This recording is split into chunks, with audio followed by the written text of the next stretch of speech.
At midnight, the bell of Greymere Chapel rang once. The sound crossed the black lake, reached the houses on the ridge, and woke Daniel Hale in the room beneath the bell tower. It should have been impossible. The rope had been removed that afternoon. The bell itself had been wedged with timber before the demolition crew left. Daniel had checked both things with his own hands. "My name is Thomas, and tonight I want to tell you about a place where a bell continued to ring after the people who needed it were gone." Greymere was a small village in the north of England, built where the road fell away toward a long, cold lake. The water was deep close to shore. Even in summer it looked dark. The chapel stood apart from the village on a low patch of ground near the old boathouse, its stone walls stained by rain, and its narrow tower leaning just enough to make visitors glance up at it twice. By the time Daniel arrived, the chapel had been closed for 20 years. The parish had moved uphill. The remaining pews were covered with sheets. A company from Leeds had bought the building and planned to pull it down before winter. Daniel had taken the temporary caretaker job because it came with a small wage, a key, and somewhere quiet to sleep while he looked for work. The village clerk gave him one instruction that seemed oddly specific. The chapel bell was not to ring.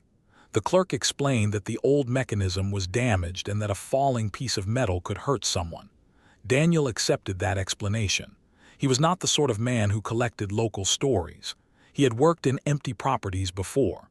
He knew the ordinary noises of old buildings: pipes, mice, loose slates, timber shrinking after rain. On his first evening, he climbed the tower stairs with a torch. The bell hung above him, greened with age, its mouth black with dust. The rope had indeed been cut away. 2 timber braces held the bell in place. A padlock secured the hatch leading to the roof. Daniel photographed everything for the demolition company, then went down to make tea in the caretaker room. The lake was calm outside the window. No wind touched it. Near midnight, he heard a faint scraping from the shore. He assumed it was a branch moving under the water. Then the bell rang. It was not loud in the way a church bell usually is. It was low and close, as if someone had struck a glass with a wet finger. The note lasted too long. Daniel sat still with the mug in both hands until the vibration disappeared from the walls. He went up the stairs immediately. The tower was empty. The braces had not shifted. The bell was still. Yet the dust beneath it held a thin crescent of water, fresh enough to reflect his torchlight. At dawn, Daniel found a line of wet footprints on the stone floor. They began beneath the bell and ended at the locked front door. Each print was small, bare, and pointed toward the lake. The next morning, Daniel carried the photographs to the village shop and asked whether anyone had entered the chapel during the night. The woman behind the counter listened without interrupting. When he mentioned the bell, she stopped wrapping bread. She said the bell had been silent for years. Then she looked toward the lake and changed the subject. Daniel noticed that she had written a name on the back of a receipt, Elian Rowe. She folded the paper twice and pushed it into his hand. She only said that if the bell rang again, he should look for that name inside the chapel. Daniel returned before sunset. The weather had turned cold and wet. He searched the nave, the vestry, the cupboards, and the old notice board. At last he found the name scratched into the plaster beside the altar. It was so faint that it appeared only when he held his torch sideways. Under it were several others, each carved at a different height, each worn almost flat by damp. Some were dates, some were initials. One name, Elian Rowe, had been cut deep enough to expose the pale stone beneath the paint. The chapel records were kept in a metal cabinet downstairs. Daniel expected baptism lists and maintenance bills. Instead, he found a thin notebook written by the former vicar. Its last entries were nearly 30 years old. The vicar described a storm that had broken the old bridge and trapped part of the village on the far side of the lake. A group of children had been taken across by boat because the road was blocked. The boat had overturned in the dark. Most of the children were pulled from the water. One was never found. His name was Elian Rowe. The notebook ended with a line written in ink that had run into the paper.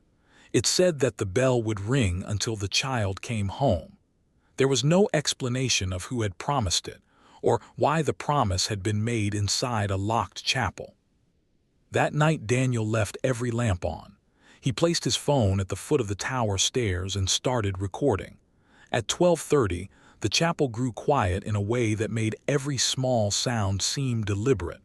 The rain stopped. The lake outside became a flat strip of darkness between the windows.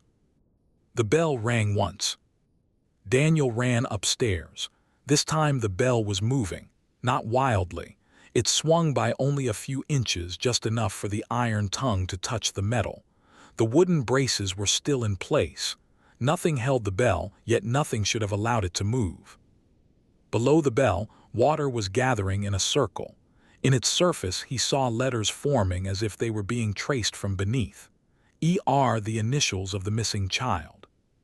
From the chapel floor came a second sound, a slow knock against the front door. Daniel did not open it. By morning, the knocking had stopped.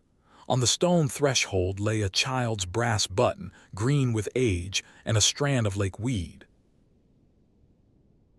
Daniel called the demolition company and asked to be moved to another job. The manager told him the work would begin in 3 days. No replacement could arrive before then. Daniel agreed to stay, though he did not sleep much after that.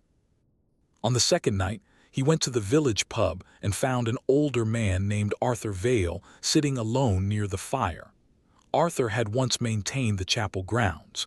He did not seem surprised when Daniel asked about Elian Rowe.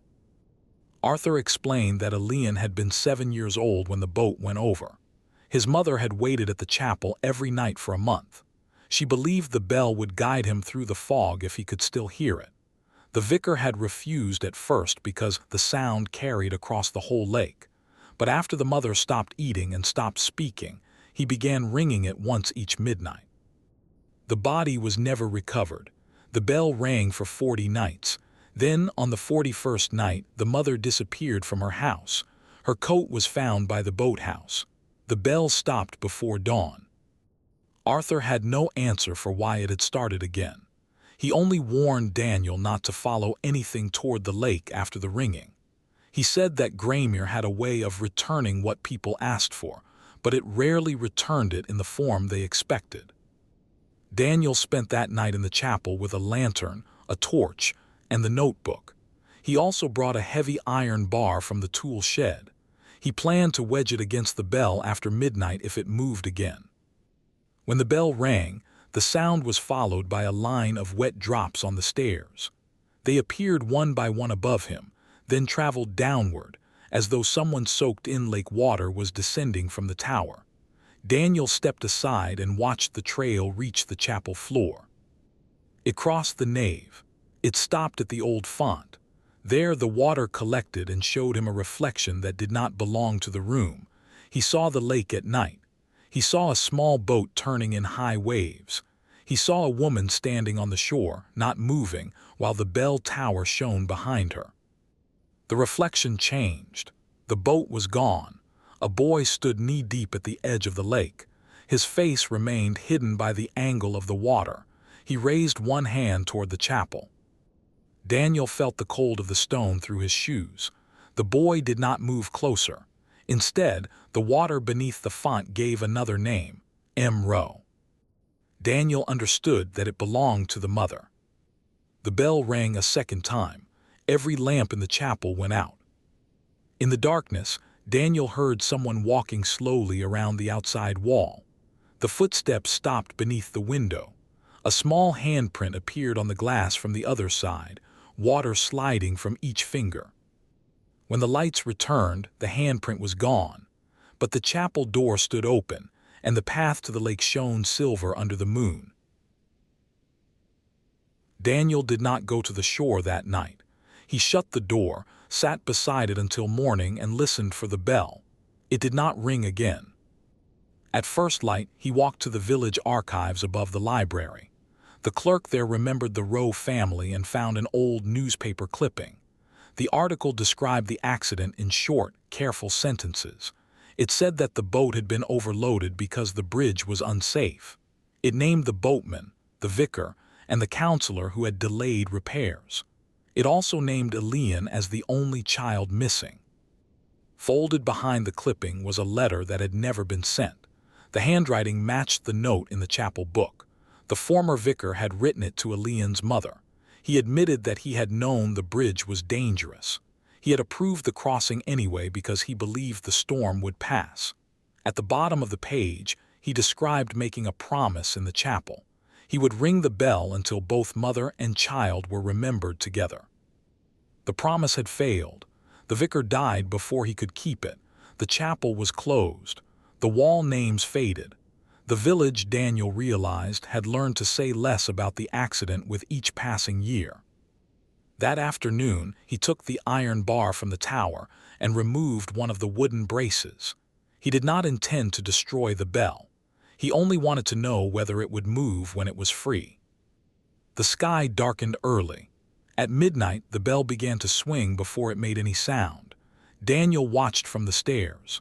The tower filled with the smell of mud, wet wool, and something older, like water trapped beneath floorboards for decades.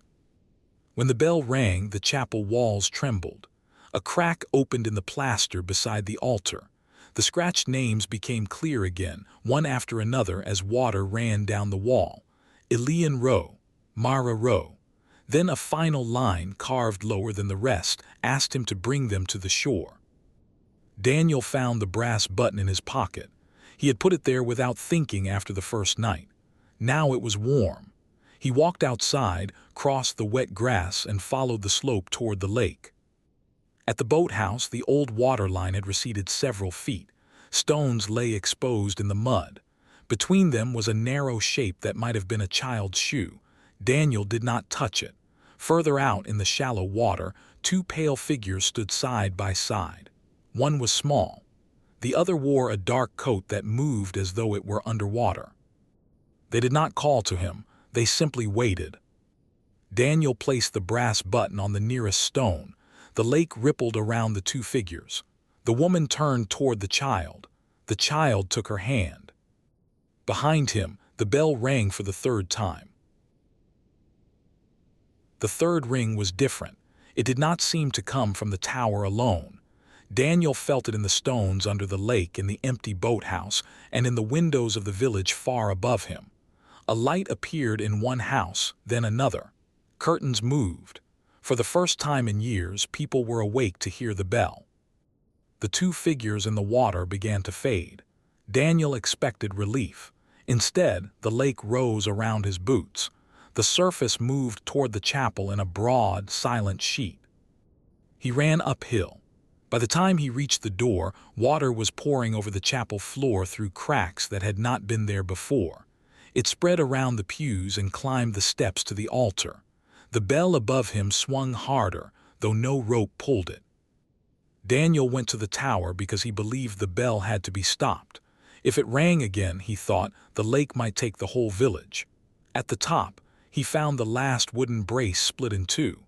The iron tongue struck the bell once more, but the sound did not leave the tower. It seemed to fold inward, gathering all the cold and darkness in the room. In that silence, Daniel saw the water on the floor form a path to the hatch. He opened it and climbed onto the roof. The lake had reached the chapel walls. In the moonlight, it looked less like floodwater than a road. The two figures were gone. Only the brass button remained visible on the shore below, shining where he had left it. Then Daniel noticed something carved into the stone beside the bell hatch. It was another name, not Elian, not Mara. His own name had been cut there, fresh and wet. He understood the danger too late. The bell had never been calling the child back to the village. It had been calling anyone who heard it clearly enough to take the place of the person who kept the promise. The former vicar had rung it for 40 nights and died soon after. The chapel had waited for another keeper. Daniel could have fled across the field. The water was still below the roofline. But he looked down at the village lights, and he thought of the people who had let the names disappear because remembering was uncomfortable. So he went back inside. He pulled the broken braces away from the bell. He lifted the iron tongue with both hands and held it against the metal until the vibration stopped. The water rose to his waist. It was colder than winter rain. Around him, the chapel filled with the smell of lake weed and old stone. For a moment he saw the woman and the child standing at the foot of the stairs. They were no longer pale. They looked ordinary, almost warm, as if seen through the memory of a summer afternoon. The child held the woman's hand. The woman bowed her head once. Daniel did not move. He had expected the sight of them to make the room feel less dangerous, but the stillness that followed was heavier than the ringing. Water touched the lowest stair and stopped there. It lay across the chapel floor without a ripple, reflecting the tower in a dark, broken shape. The child looked past Daniel, toward the bell. In the damp air, Daniel could see the old iron tongue trembling against the metal. He understood then that holding it still had not ended the promise. It had only kept the last sound inside the chapel. He looked down through the open stairwell. The names on the wall were visible beneath the rising water. They did not fade this time. Elian Rowe, Mara Rowe. The letters remained clear even when the water reached them, as if they had been carved into something deeper than plaster. Behind the names, other marks began to appear. Daniel saw dates from the village register. He saw the initials of the boatman and the counselor. He saw a list of people who had stood at the shore that night and later decided that the accident was easier to survive if it was never discussed. None of the names glowed. None of them moved. They simply became impossible to overlook. The woman raised her free hand. The brass button on the shore below answered with a faint, dull shine. Daniel remembered the woman from the shop placing it in his palm. She had called it something left over from a coat, but it had never felt like a small thing. Now he understood that it had belonged to the child, or perhaps to the mother, and that the chapel had been waiting for someone to carry it back to the water. For one slow minute, nothing changed. Daniel could hear the lake outside pressing against the walls. He could hear a distant dog barking in the village. He could hear the old clock in the caretaker room ticking below the waterline, though he knew it had not worked since his first evening there. The child turned his face toward him. Daniel could not make out the features. There was only the shape of a small, tired expression and a darkness beneath the wet hair. But the child no longer seemed to be asking Daniel to follow. He seemed to be waiting for Daniel to decide whether the village would be left with silence again. Daniel lowered his hands from the iron tongue. The bell did not swing. He placed one palm on its cold surface instead. The metal was slick with water, yet beneath it he felt a weak, steady vibration, like a heart continuing after the body had fallen asleep. He thought of Arthur Vale, who had said that Greymere returned what people asked for in the wrong form. Perhaps the village had asked for the dead to be quiet. Perhaps it had received a bell that would never let them forget. Daniel did not know how to mend any of that. He only knew that the names had been spoken at last, and that someone had to remain long enough for the water to hear them. The woman inclined her head again. This time the child did the same. The water at the foot of the stairs began to climb. Then the tower windows burst inward with lake water. The demolition crew arrived 2 days later and found the road to Greymere Chapel washed out. The lake had risen overnight, swallowing the low ground around the boathouse. The chapel still stood, but the front steps were underwater and the bell tower leaned farther than before. Daniel's van was parked beside the gate. His phone was on the tower stairs, its battery dead. The last recording contained a single bell note, followed by several minutes of water moving through an empty room. No one found Daniel. The village held a small service at the new church on the hill. Arthur Vale attended, though he did not speak to anyone.